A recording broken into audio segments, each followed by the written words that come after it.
Kasus asusila masih menjadi masalah serius di tengah kehidupan masyarakat di Provinsi Lampung. Dan yang paling banyak menjadi korban adalah anak di bawah umur dengan jumlah 543 korban. Lalu seperti apa upaya yang harus dilakukan untuk menangani masalah tersebut? Dan inilah liputan khusus Tribun Lampung selengkapnya.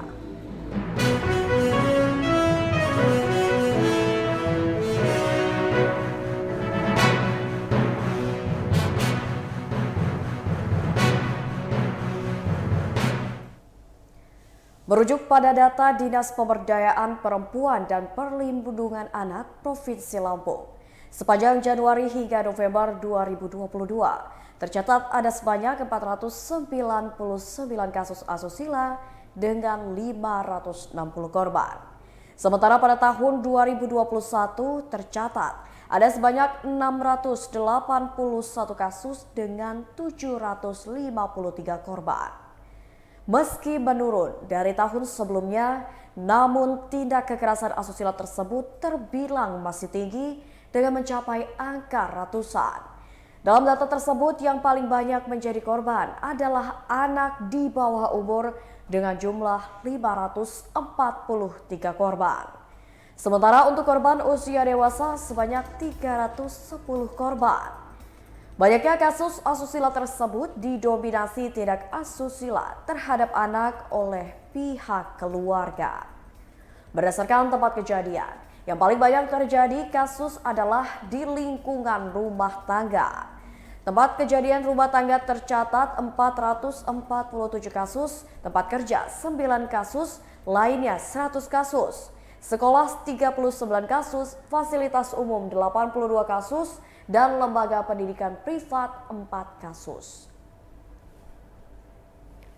Kebanyakan kasus asusila yang terjadi adalah tindakan asusila dengan 510 kasus, psikis 299 kasus, fisik 244 kasus, lainnya 58 kasus, trafficking 14 kasus, dan eksploitasi 6 kasus.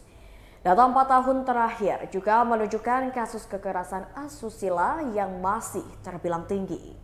2020 tercatat ada 485 korban, 2019 439 korban, 2018 ada 300 korban, dan 2017 ada 196 korban. Kepala Dinas PPPA Provinsi Lampung, Fitriyanita Damhuri, mengatakan pihaknya terus berupaya untuk menekan laju perkembangan kasus asusila di Provinsi Lampung. Pihaknya berupaya dengan pemberdayaan masyarakat yang sudah dibentuk, sehingga masyarakat bisa terlibat dalam pencegahan untuk menekan kasus asusila.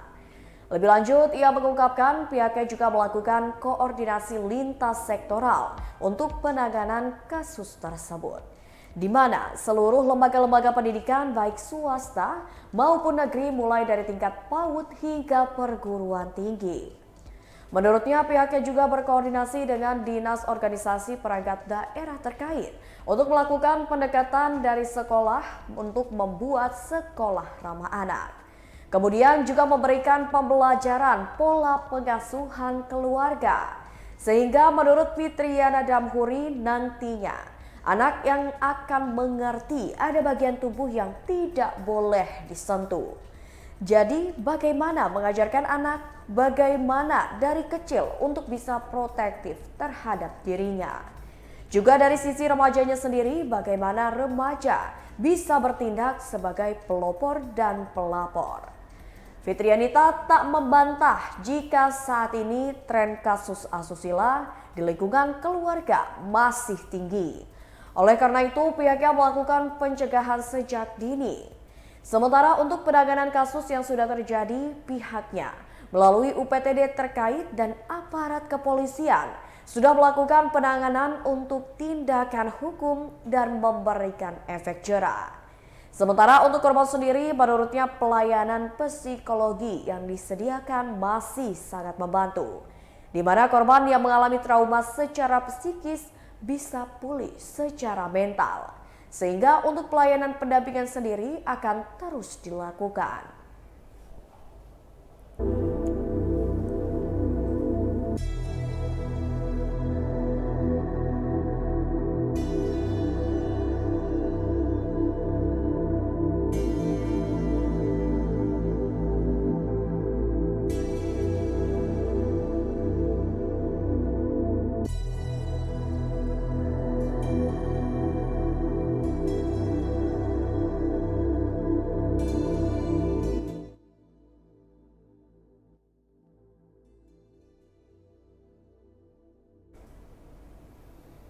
Sepanjang 2022, unit PPA Reskrim Polres Lampung Timur Polda Lampung menerima sebanyak 26 kasus asusila terhadap perempuan dan anak di Lampung Timur, Lampung.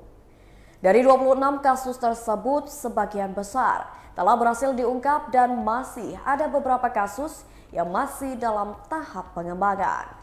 Menurut data unit PPA Satreskrim Polres Lampung Timur Polda Lampung pada tahun 2020, kasus yang ditangani ada sebanyak 21 kasus. Kemudian pada tahun 2021, unit PPA Polres Lampung Timur Polda Lampung mendapatkan laporan sebanyak 31 kasus. Lalu pada tahun 2022 lalu, angka kasus kekerasan terhadap perempuan dan anak di unit PPA Polres Lampung Timur sebanyak 26 laporan. Saat diwawancarai, Kepala Unit PPA Satreskrim Polres Lampung Timur, Ibda Winda Sefriani, membenarkan tingginya angka kasus asusila terhadap anak di bawah umur. Ia juga mengatakan pelaku asusila tersebut justru dari orang terdekat korban. Kendati demikian, ia juga menilai dengan adanya pelaporan kasus serupa menunjukkan tingginya kepercayaan masyarakat terhadap pihak kepolisian. Ia mengimbau kepada orang tua anak agar lebih mawas diri. Menurutnya, salah satu aspek permasalahannya ada di pendidikan kepada anak. Ia juga meminta agar orang tua dapat lebih terbuka kepada anaknya, termasuk juga untuk membatasi anak terhadap penggunaan media sosial. Tingkat angka kekerasan seksual pada anak, terutama usia dini ya, dan kekerasan pada perempuan itu memang tinggi, Mas. Cuma kalau kita lihat dari dua sisi, ya memang semakin tinggi tingkat kekerasan itu. Jadi mungkin dari sisi positifnya, kemungkinan orang-orang sudah mulai berani untuk melaporkan kepada kami unit PPA atau kepolisian. Jadi mungkin dari situ sudah ada timbul rasa kepercayaan dari masyarakat kepada kami. Kepolisian. Nah, kalau untuk pelakunya sendiri, Bu, rata-rata ini dari kalangan mana, atau guru atau siapa ini? Untuk sekarang ini malah dari keluarga biasanya. Justru keluarga ya? Terdekat biasanya. Orang terdekat ya, Bu? Seperti yang kemarin kita ini, yaitu dari keluarga terdekat. Keluarga terdekat. Nah, Bu, kalau gitu kita minta imbauan dari unit PPA ini sendiri bagaimana sih, Bu, terhadap masyarakat melihat tingginya angka kasus kekerasan seksual? Jadi gini, Mas Yudi, kalau di Indonesia ini, kalau bisa, menurut saya untuk orang tua itu lebih mawas diri terhadap anaknya. Karena menurut saya aspeknya itu ya karena dia kurang pendidikan. Jadi bukan tabu lagi kalau ada pendidikan seksual pada anak secara dini, itu udah nggak tabu. Jadi kita kasih tahu bahwa organ-organ mana yang bersifat pribadi. Jadi kita lebih menjurus ke anak-anak itu, ini loh yang boleh dilihat orang, ini yang ini. Jadi anak-anak itu lebih waspada dan berani untuk mengatakan tidak. Dan yaitu mengajarkan untuk memberitahu kepada orang tua kalau memang terjadi sesuatu yang mereka alami. Ya, termasuk untuk pengendalian terhadap media sosial juga mungkin ya, Bu ya? Iya, harus mulai dibatasi dan itu harus dilakukan juga oleh orang tua. Orang tua juga harus lebih memperhatikan anak gitu. Siap.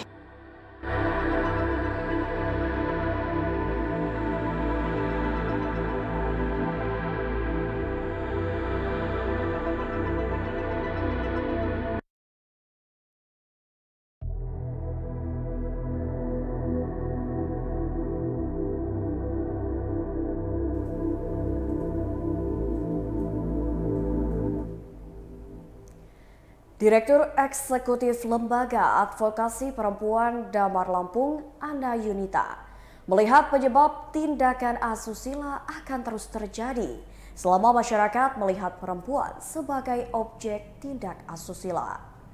Menurutnya, hal tersebut sudah menjadi budaya yang dari masa ke masa.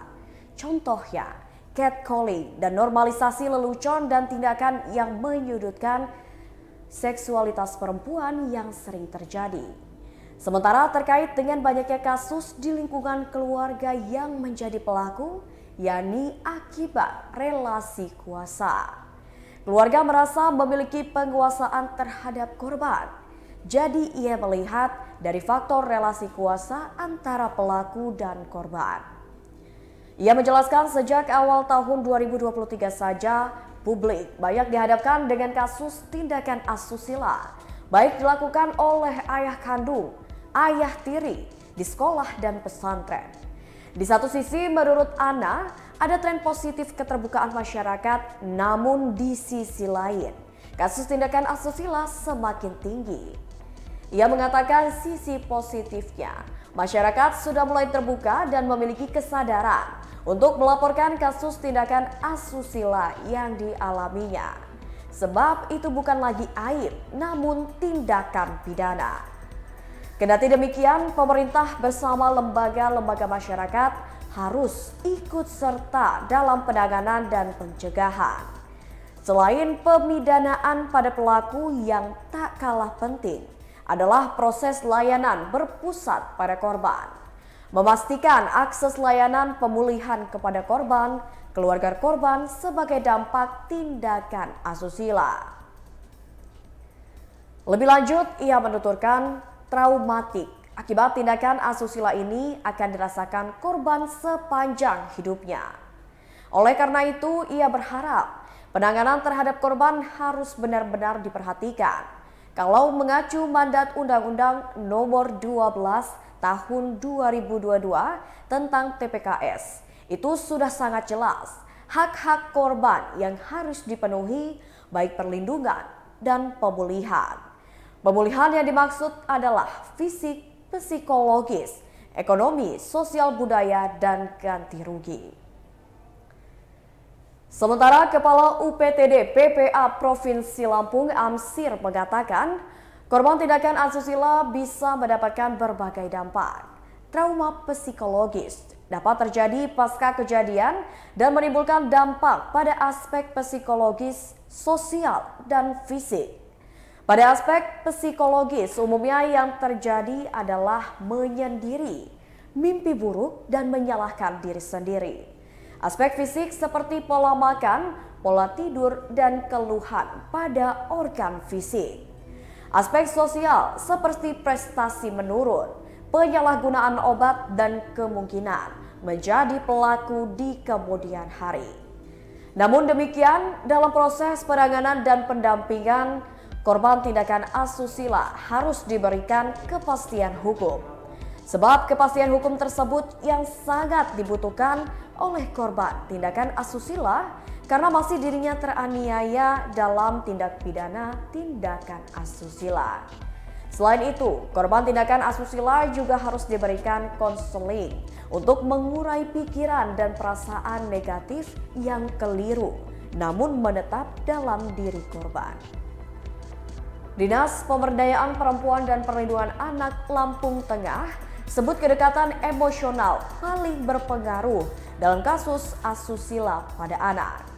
Korban asusila di Lampung Tengah kebanyakan tidak dekat dengan orang tuanya, melainkan mencari pelarian dari pergaulan yang akhirnya menjadi korban.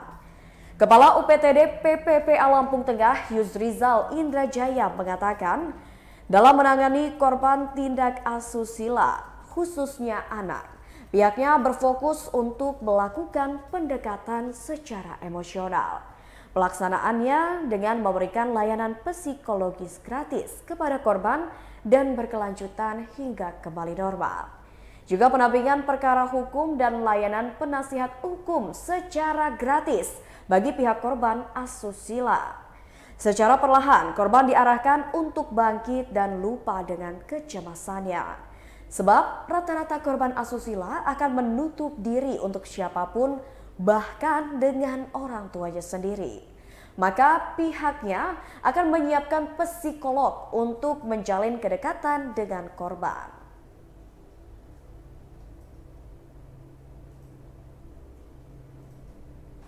Pastinya trauma. Jadi untuk kita mengembalikan mental dia supaya dia bisa kembali ke kehidupan sosial seperti biasanya, kita punya psikolog klinis yang bermitra dengan PPD atas naungan Dinas PPPA. Jadi fungsinya psikolog itu karena dia akan melakukan asesmen penguatan mental yang dengan ilmu-ilmu psikologis dia, sehingga anak tersebut bisa kembali menumbuhkan mentalnya yang tadinya down, sehingga bisa kembali berani menghadapi orang dan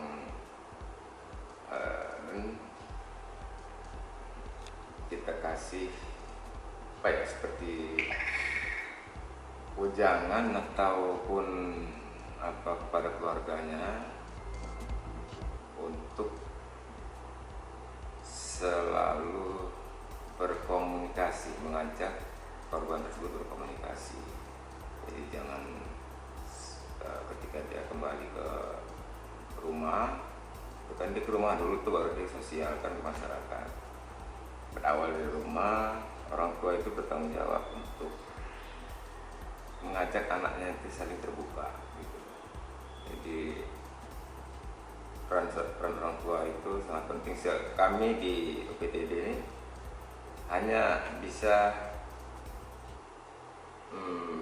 menguatkan mental, tapi mental tersebut akan down kembali ketika di keluarga tersebut tidak di support dengan kekuatan imannya. Pasti itu anak-anak itu selalu ada komunikasi sehingga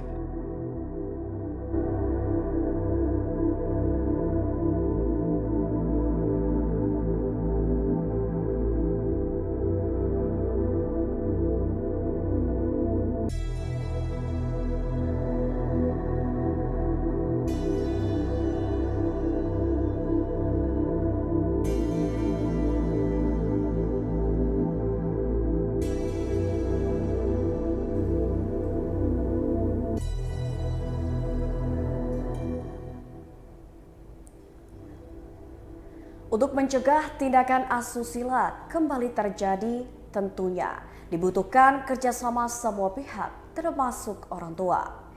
Jalinlah kedekatan emosional dengan anak, berikanlah pendidikan terbaik untuk anak, dan jagalah sang anak.